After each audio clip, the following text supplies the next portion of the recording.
Civil defence के एहलकार यहाँ पर मौजूद है जो सामान कब्ज़े में ले रहे हैं और ये सामान ट्रक में लोड किया जा रहा है। तेज़ी से ये ऑपरेशन करना होता है ताकि आगे कुछ लोगों को जो मालूमात मिल रही होती है वो ना मिले और वो सामान वो जगह उनको क्लियर करवाया जा सके जो गैर कानूनी तरीके से रखा गया होता है।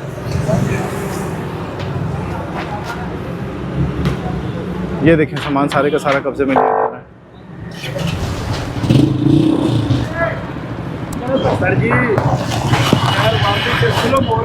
ये होटल है और इसमें सामान बाहर रखा हुआ था, इसे एक तो ब्रीफ किया जा रहा है। ये देखिए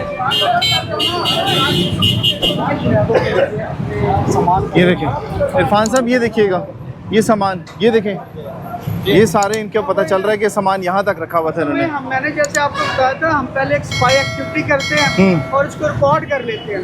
ये अभी कह रहे हैं हम रोटी 15 की दे रहे हैं लेकिन हमारे पास इसकी रिकॉर्डिंग है जिसमें से कहा मैं 20 की दे रहा हूँ।